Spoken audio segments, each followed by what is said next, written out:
Il y a des mouvements qui se mettent en place et vous êtes ici sur ma chaîne pour exactement cette raison. Vous avez tous entendu l'appel, vous avez un truc qui s'éveille en vous, vous avez aussi des questions qui sortent, vous avez peut-être commencé à voir le système et la réalité en mode mais qu'est-ce qui se passe quoi? Pendant des décennies, certaines personnes ont été traitées de folles, de fous, paranoïaques, complotistes, des gens persuadés que le gouvernement leur mentait et mentait à la face du monde, que certaines agences faisaient des choses ultra secrètes dans le dos du peuple, et que la surveillance de masse existerait, que des expériences humaines illégales auraient eu lieu comme ça, presque à la face du monde sans que personne s'en rende compte.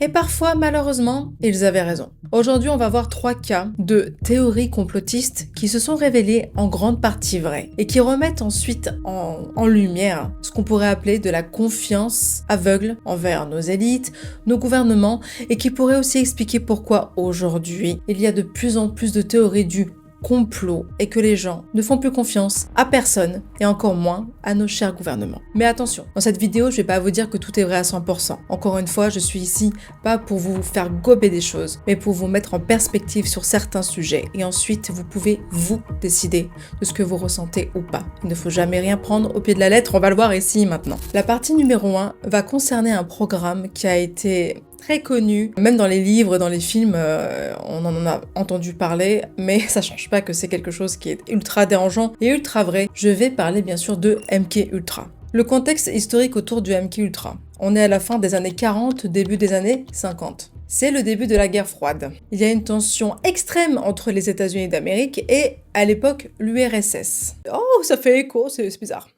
Bref, il y a une peur nucléaire mondiale à l'époque. Encore une fois, ça fait écho. Il y a une panique autour du communisme. En fait, c'est des scénars qui nous rejouent, c'est un peu les mêmes choses, c'est bizarre. Il y a un drôle d'écho là quand même avec ce qu'on vit en 2026. Et donc, on commence à voir les soldats américains parler de brainwashing, c'est-à-dire du lavage de cerveau, après la guerre de Corée. Les prisonniers américains semblaient être très coopératifs avec leurs geôliers, ce qui a beaucoup étonné les Américains. C'est à ce moment-là que les États-Unis pensent que les Soviétiques et leurs alliés ont découvert de nouvelles techniques ou technologies de manipulation mentale et psychologique ultra poussées, qui sont bien plus efficaces que la torture physique. Nous y voilà. Alors, si vous voulez des sources un petit peu pour tout ça, là, c'est aussi important que vous preniez vous-même la substantifique moelle de tout ça et que vous en fassiez vous-même votre propre approche. Donc, je peux vous dire qu'il y a un livre qui s'appelle Poisoner in Chief, qui a été écrit par Stephen Kinzer sur le sujet. Vous avez aussi le Sénat américain avec le Church Committee Hearing et la CIA Hearing Room. Donc en fait, ce sont des documents qui sont déclassifiés. Donc en fait, on peut les voir un peu partout maintenant. Bah oui, il faut savoir parler anglais, mais bon, maintenant, on a quand même des outils qui peuvent nous traduire en direct. La naissance de MK Ultra, comment ça se passe? Le 13 avril 1953, le directeur de la CIA, qui est Alan Dulles, valide officiellement le MK Ultra. Mouah. Chef kiss. Ah, il en faudrait plus des mecs comme lui, n'est-ce pas? Je blague. Oui, je blague beaucoup. J'ai une petite marrante main. Donc, le projet supervisé par un certain Sidney Gottlieb, nous pour nous, mais j'arrive pas à le dire, Gottlieb, voilà. Un chimiste surnommé, écoutez bien le surnom du mec, vous allez voir, c'est pépite ça aussi, The Black Sorcerer. Traduction, le sorcier noir. Tout à fait ce qu'on a envie d'entendre dans un gouvernement et dans une expression du gouvernement ou une expérience du gouvernement, hein. Un mec qui s'appelle le sorcier noir. On est dans Harry Potter, quoi. Je sais pas pourquoi je repense à quelqu'un qui s'est foutu de ma gueule en disant que apparemment Harry Potter ça existe. Et en fait, j'ai envie de dire à tous ces gens qui sont un petit peu en train de juger les baguettes, en fait, vous les regardez pas jusqu'au bout, hein. Bref, revenons à nos moutons. L'objectif officiel du MK Ultra à cette époque, c'est de trouver le sérum de vérité, cette espèce d'injection qu'ils ont utilisée après énormément de fois et qui est toujours apparemment utilisée pour faire dire la vérité aux gens. Sans leur accord, évidemment, ce serait trop beau, hein. Donc ils ont aussi travaillé sur des techniques d'interrogation plus ou moins sympathiques, de la manipulation psychologique à fond, les contrôles comportementaux et la résistance aux interrogatoires ennemis. C'est trop mignon quoi, ils ont fait ça pour être cool et mignon, n'est-ce pas? Faut aussi les sources là sur ce sujet, vous avez les archives de la CIA qui ont été déclassifiées comme je disais, vous avez aussi le Senate Select Committee on Intelligence. Ça, il n'y a pas tout qui est déclassifié, mais il y a déjà une bonne partie des archives de la CIA. Mais bon, j'ai envie de me marrer parce qu'en ce moment, ils nous parlent de déclassification et en fait, ils nous déclassifient ce qui les arrange. Donc je crois vraiment que le MK Ultra, on a eu accès à, comme d'habitude, la partie émergée de l'iceberg. Genre ça. Voilà, c'est ce qu'on a eu. voyez? Après derrière, il y a tout un bras, il y a tout un système, mais nous, on a le petit doigt et déjà le petit doigt, c'est chaud. Bref, vous allez voir. Les expériences mises en place par le MKUltra, on les connaît parce qu'elles ont été quand même beaucoup utilisées dans les séries de science-fiction, les films, etc. Le LSD a été énormément utilisé. C'est une drogue psychoactive qui apparemment donne des hallucinations ou provoque des états de transe et de communication avec d'autres dimensions. Donc, ils ont administré du LSD à des citoyens, à des militaires, à des prisonniers, à des patients psychiatriques et parfois sans consentement. J'ai envie de dire, à mon avis, c'était souvent sans consentement. Après, nous avons l'opération appelée Midnight Climax. Je vais vous dire un peu les détails, mais c'est un peu fou cette histoire. Ce sont des appartements secrets à San Francisco. Et apparemment, ils ont engagé des femmes de joie. La CIA a donc engagé des femmes de joie. Je fais attention de ne pas me faire strike sur ma chaîne. Et ils ont attiré des mecs dans ces appartements-là. C'est complètement dingue, vous allez voir. Il y a des drogues qui ont été administrées secrètement. Et derrière ces faux appartements, il y avait des agents de la CIA qui regardaient derrière des miroirs sans teint. Et après, on dit que c'est Hollywood qui est délirant. J'ai l'impression que la réalité, elle est presque aussi folle, voire plus que la fiction.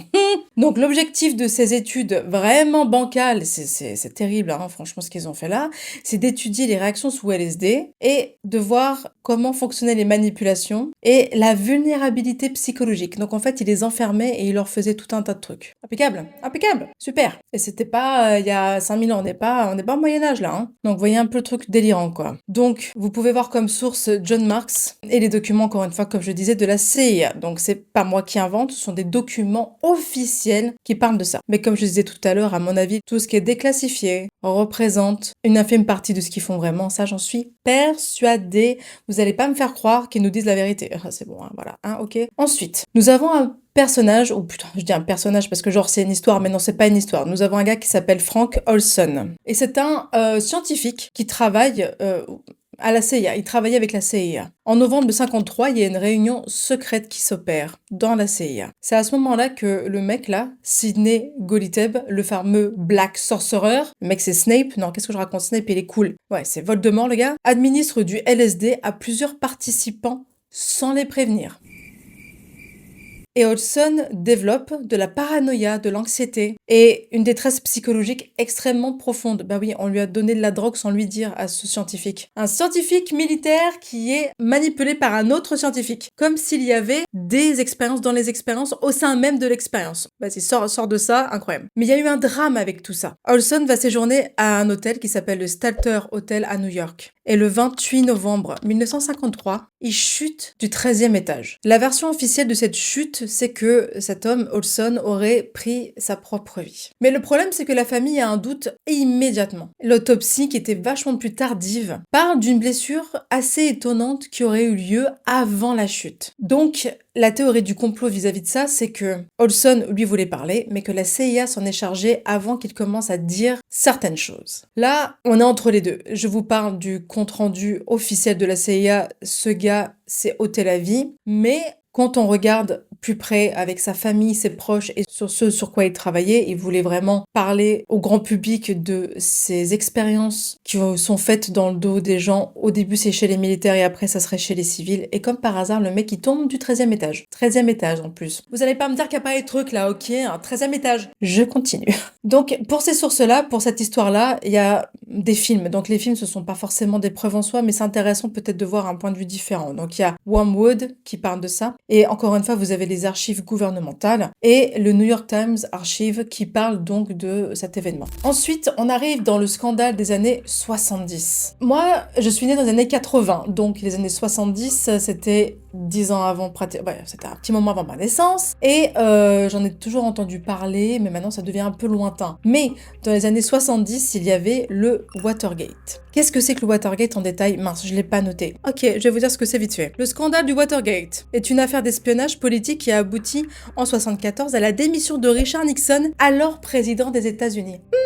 L'affaire aux multiples ramifications commence en 72 avec l'arrestation à l'intérieur d'une immeuble du Watergate de cambrioleurs dans les locaux du Parti démocrate de Washington. Les investigations menées par les journalistes et une longue enquête du Sénat américain lèvent le voile sur les pratiques illégales de grande ampleur au sein même de l'administration présidentielle. Voilà, en gros, c'était que les cambrioleurs voulaient faire taire les preuves comme quoi Nixon avait financé une campagne, sa campagne présidentielle, avec des fonds tout à fait illégaux et qu'ils avaient mis certaines personnes sous écoute. C'est ça, en gros, le Watergate. Allez, je reviens à mes notes, même si j'avais oublié quand même ce que c'était que le Watergate.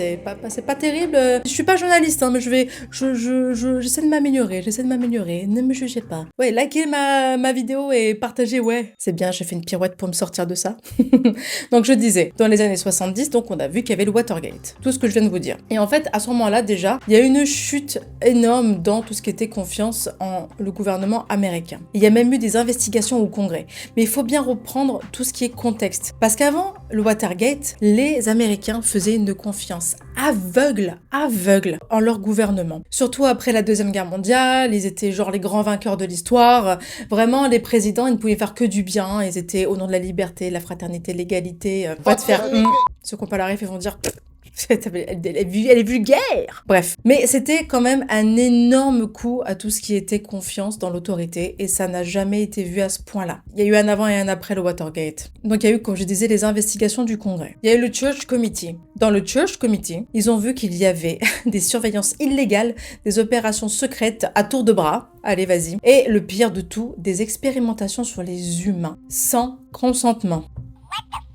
Voilà. Et c'est là que moi, j'étais en train de mâcher mon frein, j'ai envie de dire, quand j'ai fait mes recherches, parce que, comme je vous disais, les révélations, les déclassifications, c'est vraiment 10% de ce qui se passe, parce qu'il faut savoir que la CIA détruit énormément de documents du MKUltra et du Watergate. En 73, il y a eu des feux, on les a perdus, on les a détruits, bah voilà, parce que, bah voilà, hein. Mais on sait maintenant que ce sont des ordres qui ont été donnés par Richard Helms. Mais on va dire que, bien ou pas bien pour nous, il y a à peu près 20 000 documents qui ont survécu, ou qui ont été gardés là par peut-être des personnes un peu plus lumineuses dans l'histoire, et qui ont survécu par erreur et qui se sont retrouvés dans les archives financières. C'est comme ça qu'on en a eu, nous, accès. Mais vous vous rendez compte, ça c'est juste ce qu'ils vous ont bien voulu sauver, hein. Quelqu'un s'est sacrifié pour l'équipe, là, il a dit, j'imagine la scène. Tiens, vas-y, Michael, c'est quoi? C'est les fichiers à détruire. Depuis le Watergate, franchement, ça pue. Ok. Oups, voilà, s'il n'y avait pas eu Michael, peut-être qu'on n'aurait même pas su ce qui se passait. Donc, toutes ces sources-là, vous pouvez les avoir sur le US Senate MKUltra Hearing, qui est un PDF. Mais comme je disais, c'est très réduit finalement. Donc, on va quand même essayer de remettre tout au centre, comme on fait d'habitude sur cette chaîne. Aucun élément sérieux, j'aime bien quand je dis ça parce que je suis obligée de mettre des barrières, parce que sinon, vous voyez, la liberté d'expression, c'est un peu compliqué, donc je suis quand même obligée de mettre ces... Voilà. Ils ont jamais dit directement, comme ce que je parlais sur ma vidéo sur la déclassification alien. D'ailleurs, à mon avis, je vais faire une deuxième vidéo parce qu'ils nous ont rebalancé des nouveaux trucs. Mais, comme pour les trucs aliens, ce n'est jamais directement cité. Ce sont toujours des façons de dire qui mènent à une certaine conclusion, mais ce n'est jamais dit directement jusqu'au bout. Donc en fait, on peut pas dire qu'ils ont écrit à 100% qu'il y avait un contrôle mental total sur quelqu'un de A à Z. Ils ont jamais dit sur le papier qu'il y avait des assassins hypnotisés pendant des jours façon film, genre les mecs qui sont activés à distance, mais ils ont parlé de tout ça. Il y a aussi des programmations sur Internet, soi-disant, qu'ils voulaient mettre en place des programmations sur Internet. Ça, encore une fois, on n'a pas la preuve directe. Mais bon, entre vous et moi, on va dire que maintenant, ce qui se passe, ça parle tout seul, hein. On voit bien qu'il y a des choses qui clochent quand même. Moi, ce qui me gêne avec tout ça, c'est que d'un point de vue moderne, malheureusement, Internet, il y a trop du bon et trop du mauvais. C'est-à-dire que tout ce qui est complot, malheureusement, les gens ont pu rajouter une couche et une couche et une couche et en fait noyer de théories complotistes qui, elles, sont fausses pour noyer le poisson. Et ça, c'est mon avis personnel, mais je pense que c'est une façon de faire. Je pense qu'il n'y a pas meilleur moyen de cacher un truc énorme que de balancer des choses qui lui ressemblent à côté et qui sont fausses. C'est du génie de faire ça, de noyer le poisson dans la même eau que le poisson nage, vous voyez, alors que c'est faux. C'est un peu comme l'intelligence artificielle. Je me demande si c'est pas aussi une arme contre nous. Tout ce qui est créativité, c'est très dangereux, je trouve, l'intelligence artificielle. Donc, enfin, peut-être que je ferai une vidéo que sur l'intelligence artificielle et comment ça a été amené, parce qu'ils en parlent dans le MKUltra. Ils parlent quand même d'expériences sur les moyens de communication communication à venir et futur, sachant que Internet chez les militaires, ça fait un moment qu'ils l'ont. Bref, imaginez-vous que le faible pourcentage de révélations que nous avons eues est déjà assez dingue qu'on n'a pas besoin d'en faire trop. Et c'est ça le problème, c'est que on rajoute du spectaculaire sur des théories qui sont fausses et en fait, les véritables théories semblent fades alors que ce sont les plus importantes à mon sens. Mais ça veut pas dire que c'est faux. Mais encore une fois, ils sont pas là à nous dire exactement ce qui s'est passé parce que sinon on serait pas là à essayer de voir ce qui se passe encore une fois, quoi. Comme pour les aliens. Mais dans les années 2000, on a une autre peur qui grandit. Et cette fois-ci, elle a été, franchement, je pense que chacun d'entre nous qui sont nés avant les années 2000 s'en rappelle. Tout a changé. Les téléphones, les messages et les recherches internet. Après un seul événement qui est venu ébranler notre système de liberté. Et on s'est tous habitués, mais pourtant, c'est pas normal. C'est depuis le 11 septembre. Je vais vous dire pourquoi. Donc dans cette partie numéro 2, on va parler donc du 11 septembre. Mais le 11 septembre, on va dire que c'est juste pour poser le décor. On va pas se focaliser là-dessus du tout. Je ne vais pas rentrer sur ces théories-là, puisque dans la guideline de YouTube, c'est interdit de parler de certaines choses si on veut rester sur une chaîne qui reste publique. Eh oui, à la liberté d'expression, elle est magnifique. Hein, voilà. Non, je déconne, c'est ridicule. Donc, partie numéro 2, Snowden. Snowden et la NSA. Donc, est-ce que vous connaissez Edward Snowden? C'est un lanceur d'alerte, ce qu'ils appellent un whistleblower, qui a parlé de beaucoup de choses et qui a eu beaucoup de problèmes. Il faut savoir qu'après le 11 septembre 2001, et moi je me rappelle parce que j'avais 15 ans, il y a eu un changement au niveau de la sécurité dans le monde. On était tous pétrifiés. Les allers-retours, les avions, la sécurité nationale a pris un grand tournant, surtout aux États-Unis. Ils se sont donné beaucoup plus de liberté pour vérifier les personnes qui rentraient dans le territoire, que ce soit pour des vacances ou pour y vivre ou pour travailler depuis le 11 septembre. Et donc il y avait même chez nous c'était un peu ça, il y avait cette espèce d'obsession de la sécurité. Encore une fois, vous allez me dire, tiens, c'est un thème récurrent, la sécurité pour votre sécurité. Donc à ce moment-là, aux États-Unis, il y a le Patriot Act et il y a une expansion de la surveillance numérique car les terroristes auraient beaucoup parlé via les réseaux de cette époque-là. Ou plutôt, pas les réseaux, il n'y avait pas de réseau, mais sur des réseaux privés d'Internet de cette époque-là. Et Internet, il est vrai, en 2001, commence vraiment à devenir central. On commence à avoir un changement de paradigme de société à partir de 2001, 2002, 2003. Moi, je me rappelle, j'avais pas Internet à la maison. Mon père l'avait pour bosser, mais moi, je m'en servais pas, heureusement, parce que sinon, déjà que j'étais une grosse geek et une grosse gameuse, alors si j'avais eu Internet trop tôt, laisse tomber. Mais je crois qu'ils m'ont mis Internet, genre, branché dans ma chambre. 2004 2003 Pas avant, hein. Ils voulaient pas, hein, et ils avaient raison. Mais voilà, tout ça pour dire que là, on était à l'aube d'un changement, et d'ailleurs, on est toujours dans le changement, là. Ça a été vraiment le début de quelque chose qui a changé nos vies. Avant ces révélations-là de Snowden, pendant des années, certaines personnes disaient, sans trop le dire, que le gouvernement amassait déjà, avec le Watergate par exemple, beaucoup de données personnelles ou non personnelles sur le pays. La réponse officielle a toujours été de dire paranoïa, théorie du complot, pauvre fou, la plèbe. Oh là là, ces petits sont paranoïaques. Oh là là, ils pensent qu'on les surveille. Vas-y. Enregistre là où est-ce qu'il a envoyé le colis? Oui, voilà. Oh. Des choses comme ça. On va voir qui est Snowden maintenant. Snowden, il est né en 1983. Il a une passion pour l'informatique, et oui, ça existe. Hey, ces mecs dirigent le monde maintenant, hein. Donc tous ceux qui se foutaient de notre gueule, les geeks et tous les mecs qui étaient doués en informatique dans les années 90 et 2000 au lycée, là. Excusez-moi, mais ils dirigent le monde maintenant, hein. Et qui c'est qui avait raison, hein? Enfin, moi, je dirige pas le monde du tout, mais vous voyez ce que je veux dire. Mais il travaille pour la CIA, pour Dell et pour la NSA. C'est un contracteur qui travaille via Booz Allen Hamilton. Et Snowden commence à avoir des doutes sur la fiabilité de la confiance qu'il porte en le gouvernement. Parce qu'il affirme qu'il a été choqué par l'ampleur des collectes de données, l'absence de transparence et la mise en place d'une surveillance globale massive, silencieuse, mais systématique. Donc ça, il se passe quelques années quand Snowden commence à se dire qu'il vraiment y a un truc qui va pas. En juin 2013, Snowden rencontre un journaliste à Hong Kong, qui est Glenn Greenwald, Laura Poitras et Ewen McAskill.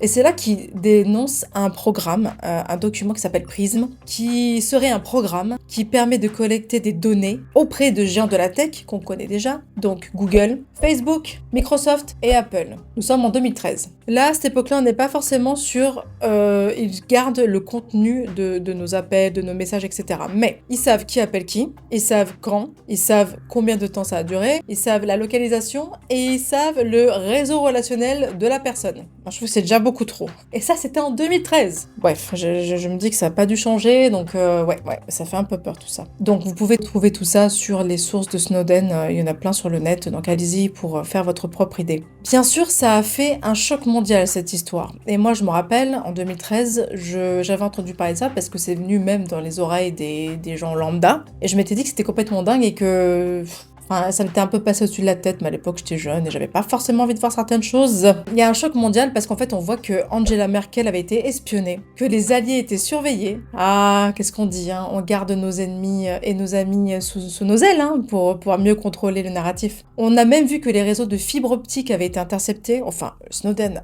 a dit ça, et qu'il y avait une coopération internationale de Five Eyes. Qu'est-ce que c'est que les Five Eyes? Tu vas me dire, mais Lucina, vas-y, tu débarques là, tu nous balances des trucs et tu dis pas ce que c'est. Ok, les Five Eyes, qu'est-ce que c'est? C'est les États-Unis, le Royaume-Uni, le Canada, l'Australie et la Nouvelle-Zélande. Ah, bah, y a pas les Français? Ah, c'est marrant ça, le pauvre pouille, l'Europe, là, la biatch des États-Unis. Bref, je suis pas là pour faire de la politique.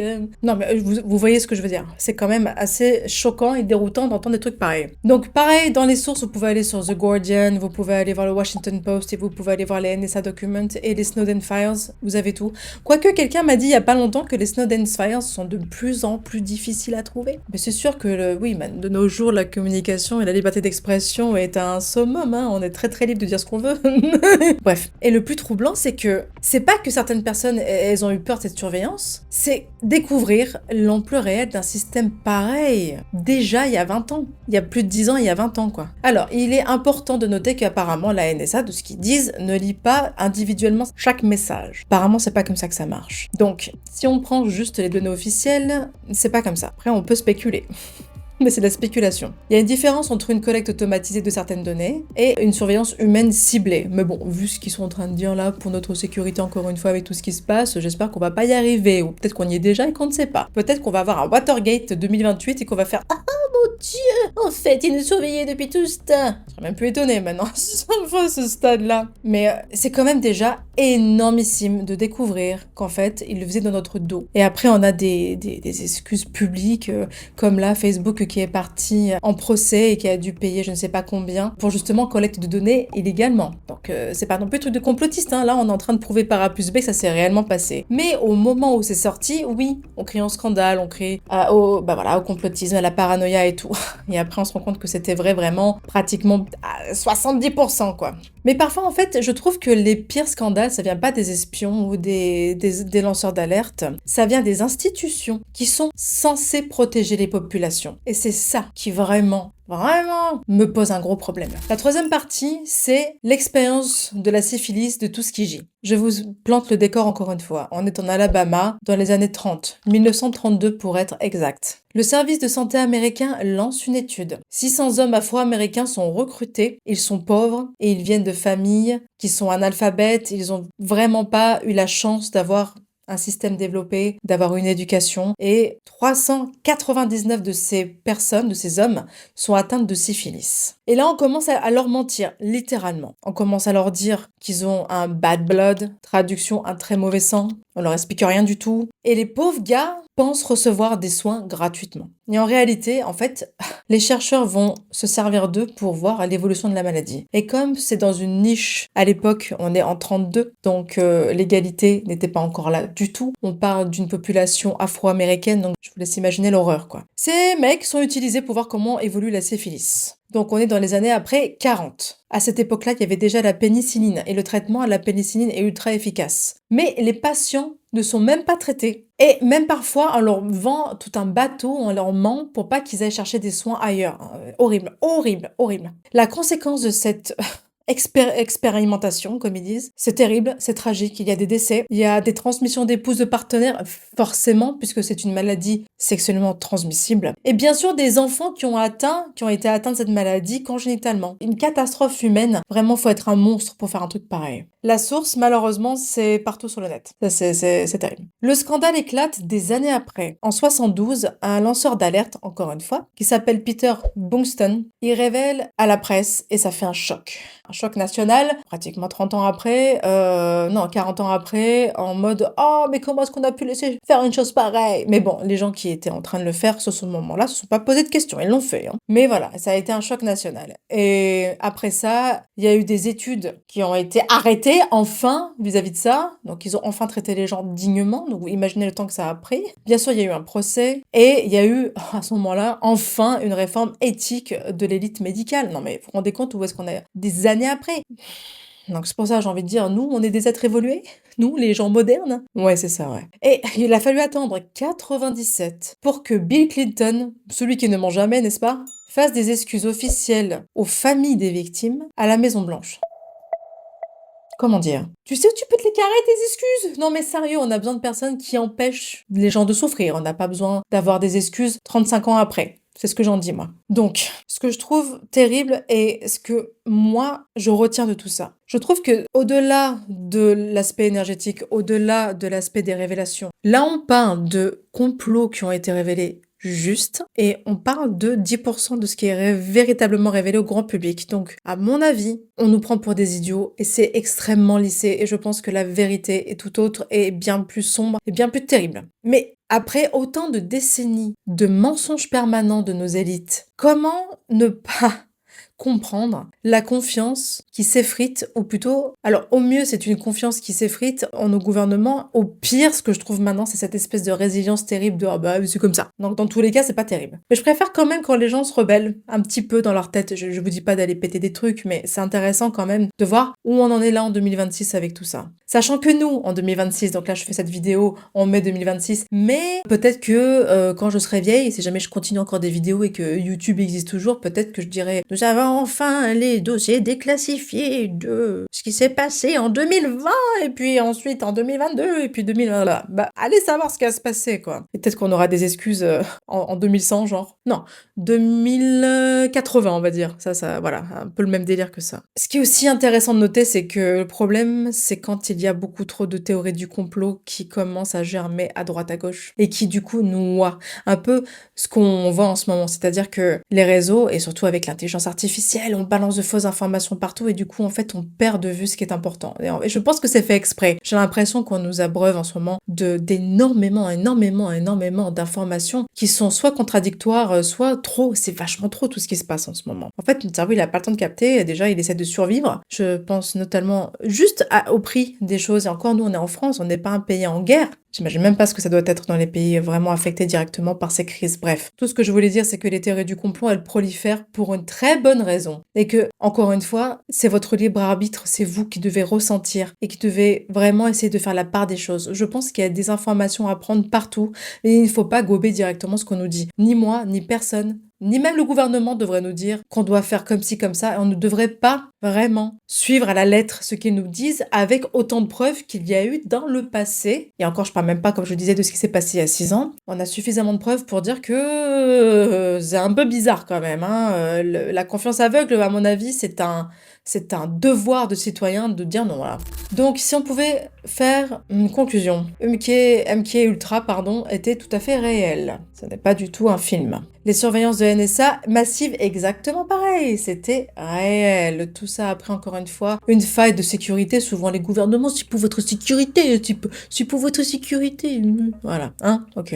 Tout ce qui dit, c'était réel aussi. Ces pauvres mecs, ils ont tous pratiquement dépéri avec cette expérience inhumaine. Mais le problème, c'est que voilà, toutes les autres théories ne sont pas forcément vraies et ça noie le poisson et c'est trop chiant de faire comme ça. Donc, Internet mélange malheureusement le fantasme, la prise de position, aussi les trucs qui font vendre et on perd de vue les véritables choses. Je suis sûre que ça fait partie d'un système de désinformation massif. C'est vrai, maintenant on peut plus dire quel média dit la vérité parce qu'en plus maintenant le temps a avancé, tout est organisé et tout est créé par une élite qui a acheté la presse, les médias et tout. Je veux dire, voilà, il faut aussi se rendre compte qu'on est dans un système. Et c'est pour ça que sur cette chaîne, je reste assez langue de bois pour être très honnête, parce que nous sommes dans un système qui est dirigé par une poignée de personnes. N'oublions pas ça. Donc, le véritable esprit critique, selon moi, et après je vais faire un point énergétique, ce n'est pas de tout gober dans tous les sens du terme déjà, ce n'est pas aussi d'accepter ce que nous dit les gouvernements, parce que clairement, là, on pourrait prendre un recul tout à fait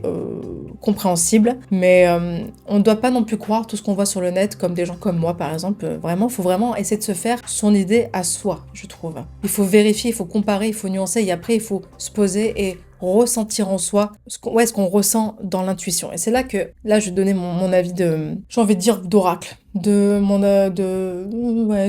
de guerrière, mais j'ai un mot qui va me plaire, d'Amazone de l'invisible. C'est trop classe, peut-être un petit peu trop too much, mais j'aime bien. Dans le genre que je suis une cavalière et je vais entre deux trucs, j'essaye toujours de faire ça. Je suis sûre que vous vous êtes déjà dit, en regardant certaines théories du complot, et derrière il y en a plein là qui sortent, là ça pullule comme des champignons. Certaines, vous avez eu un impact émotionnel, physique, tangible. Vous savez au fond de vous que non seulement c'est vrai, mais qu'en plus de ça, on vous en donne qu'une miette. Eh bien, moi je dirais, bien sûr, votre esprit critique, ne gobez absolument pas tout à 100%, mais ça, de toute façon, ça je vous le dis à chaque fois, que ce soit avec les baguettes, avec tout. Hein. Faut toujours garder un recul, ne jamais tout prendre au pied de la lettre, toujours garder ce recul critique, ce pouvoir perso là. Et après, dans l'intuition va vous guider. Vous savez celles qui sont vraies. Vous savez là où on se fout de nous. Vous savez là aussi où ça un peu bizarre, un peu tangent, vous vous dites « Ah, il y a à boire, à manger là ». C'est dans ce sens-là que l'intuition, à mon avis, pour tout ce qui est éveil spirituel et pour sortir de cette espèce d'illusion là, de matrice dans tous les sens du terme, à mon avis, l'intuition, c'est notre seule boussole. On nous a trop habitués, on nous a élevés, on nous a formés à rester dans le système de la matrice avec le mental, avec les preuves, etc. Tout le système est basé là-dessus. Donc lorsqu'on sort du système établi et qu'on dit « Ouais, mais moi j'ai fait une projection astrale et j'ai vu ça, on va se faire prendre pour des fous. Après, je dis pas qu'on a raison à 100%, mais ce serait intéressant de prendre tous ceux qui travaillent dans l'intuition et tout ça pour voir ce qu'ils ressentent. Parce que souvent, on a des messages en même temps, même pas on se parle. Il y a des mouvements qui se mettent en place et vous êtes ici sur ma chaîne pour exactement cette raison. Vous avez tous entendu l'appel. Vous avez un truc qui s'éveille en vous. Vous avez aussi des questions qui sortent. Vous avez peut-être commencé à voir le système et la réalité en mode mais qu'est-ce qui se passe quoi. Donc c'est là que l'intuition, à mon avis, rentre en jeu. Je pense que c'est un des moyens subtils, pas probables, ni qualifiable, de sortir de ce labyrinthe piégé qu'ils nous mettent en place depuis longtemps. Les théories du complot, peut-être que ce ne sont pas que des théories du complot. Qu'est-ce qui est là et qui vous éveille en vous des questions? Qu'est-ce qui est là et qui éveille en vous des sentiments, de la colère? N'importe quoi. Gardez ça et travaillez dessus. Car votre boussole intérieure est en train de vous dire que quelque chose cloche. Je pense qu'à l'avenir, il va peut-être falloir qu'on se base sur ce point intérieur, cet ancrage intérieur, ce ressenti intérieur. Je pense qu'il va y avoir des choses qui vont nous sembler délirantes. Et je pense même qu'il risque de nous sortir des informations, mais encore une fois, détournées, contrôlées, dans un narratif spécifique, comme pour les aliens. D'ailleurs, je pense que je vais refaire une vidéo parce que j'ai de nouvelles informations sur ces scientifiques-là qui ont tous disparu. Il y a plein de trucs en ce moment qui sont bizarres avec ça. Trump qui dit qu'il va déclassifier les aliens et tout. Je ne peux pas croire que ces systèmes-là vont nous donner la vérité. Ou alors, il y a un truc qu'on sait pas et en fait, ils sont obligés. Parce que il y a d'autres forces qui sont en train de leur dire « Vous pouvez plus déconner là les mecs ». Je ne sais pas, mais mon instinct me dit plutôt attention. Attention, prenez du recul. Attention, ne gobez pas tout ce qu'on va nous dire. Même si ce sont des révélations de dingue, doucement. Est-ce qu'ils vont s'en servir contre nous? Est-ce que ça va être une énorme expérience sociétale planétaire? Franchement, des fois, je me dis, il n'y a plus aucune limite, quoi. Quand on voit tout ce qu'on peut trouver et que c'est juste 10%, imaginez ce qui se passe vraiment. Voilà, c'est tout. Encore un sujet qui ouvre la boîte de Pandore. Petite boîte comme ça là, pip, avec une petite tête qui sort de moi, qui vous dit hé hé. Mais voilà, je voulais juste vous parler de tout ça parce que je vois beaucoup de théories du complot depuis très longtemps en fait sur le net. Et c'est important de remettre aussi en contexte et de voir ce que ça génère chez vous. Et de voir aussi que certaines sont juste là pour vous dévier d'une certaine réflexion. Et de toute manière, il est intéressant de noter aussi que plus on est occupé, plus on est dans le détournement de l'attention, moins on travaille sur nous et nos ressentis. Donc n'oubliez pas ça aussi. Où est-ce qu'ils pointent? Qu'est-ce qu'ils veulent nous montrer? Où est-ce qu'ils veulent que notre focus soit? Et j'ai envie de dire, faut pas regarder. Il faut regarder de l'autre côté. J'ai l'impression que c'est comme ça qu'on va s'en sortir. Bien voilà, je vous donne rendez-vous la semaine prochaine et je vous souhaite une très très bonne fin de journée. Prenez soin de vous. Au revoir à tous.